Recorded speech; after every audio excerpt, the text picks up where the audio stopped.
National tuition classes में आपनु स्वागत है विद्यार्थी मित्रों। आज धोरण 5 सेमेस्टर 1 पाठ नंबर 1 चबूतरो तेना विषे गुजराती में जे गुजराती विषय चबूतरो तेना विषे आज आपणे शीखशुं। चित्र आप्युं छे तेना उपरथी सवाल जवाब आपणे लखवाना रहेशे। अहींया जोईए तो प्रश्न अहींया आपेला छे કે ચબૂતરો કોના માટે બાંધવામાં આવ્યો છે। તો ચિત્રમાં જતાં આપણને ખ્યાલ આવ્યું કે ચબૂતરો જે છે એ પક્ષીઓ માટે બાંધવામાં આવ્યો હશે। બીજો સવાલ જોઈએ આપણે અહીંયા કે ભાઈ ચબૂતરામાં શું નાખવામાં આવે છે। તો અહીંયા જોઈએ તો ભાઈ ચબૂતરો જે છે જ્યાં પક્ષીઓ છે એને ચબૂતરો કહેવામાં આવે છે। ચબૂતરા માટે ચણ નાખવામાં આવ્યું હશે। ચણ એટલે કે બાજરી, ઘઉં, ચાવલ જેના દાણા હોય છે એને આપણે ચણ કહી શકશું। ત્રીજો સવાલ છે અહીંયા કે ભાઈ પંખીને પાણી પીવા માટે શી વ્યવસ્થા છે। તો ભાઈ પંખીને પાણી પીવા માટે ચબૂતરા નીચે એક પાણીનું મસ્ક બાંધવામાં આવ્યું છે, અથવા આપણે કહી શકીએ કે પાણીનું એક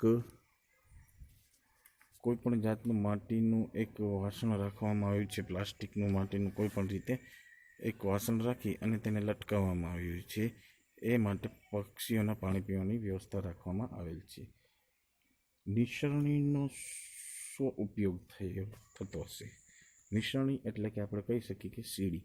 સીડીનો ઉપયોગ એ ચબૂતરા ઉપર ચણ નાખવા હોય તો એના માટે ચણ નાખવા માટે વ્યવસ્થા હશે, અને પાણીની જે પાણી ભરવા માટે પાણી જ્યારે પક્ષીઓ પીતા હશે તો ખાલી થઈ જશે તો એ પાણી ભરવા માટે પણ એ નિસરણીનો ઉપયોગ થતો હશે। ચાલો છે ચિત્રમાં કયા કયા પ્રાણીઓ જોવા મળે છે।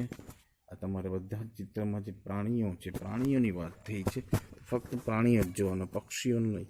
જેવી રીતે છે ગાય છે, બળદ છે, બકરી છે, કૂતરો છે, એ બધા જે પ્રાણીઓ હશે એનો જવાબ લખવાનો રહેશે। તો વિદ્યાર્થીઓ આપણે ચિત્રના જે પ્રશ્નનો જવાબ હતા એ આપણે જોયા। પછી ચબૂતરા વિશે 5 વાક્ય લખો। તો ચબૂતરા વિશે તમારે 5 વાક્ય લખવા પડશે, એ તમારી રીતે લખવાના રહેશે। અને તે જ રીતે જે આગળ એક ચિત્ર કર્યું એ જ રીતે અહીંયા એક ચિત્ર આપેલું છે તેના વિશે પણ લખવાનું રહેશે કે ભાઈ આ ચિત્ર શેનું છે, આ ચિત્રમાં શું શું દેખાય છે। જેવી રીતે આપણે જોઈએ કે પાછળ એક કુદરતી દ્રશ્ય છે જ્યાં પક્ષીઓ ઉડી રહ્યા છે, દેખાય છે, પણ નદી પણ છે, એક ઓટો રિક્ષા છે।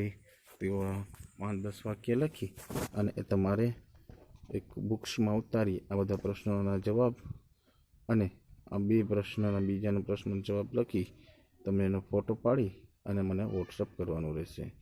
ઓકે, તો વિદ્યાર્થી મિત્રો આટલું રાખશું, પછી નેક્સ્ટ વિડીયોમાં મળશું આપણે। તો તમે આ કમ્પ્લીટ હોમવર્ક કરી અને મને ફોટો મોકલશો। ગુડ બાય, ઘરે રહો, સ્વચ્છ રહો અને સુરક્ષિત રહો। Thank you.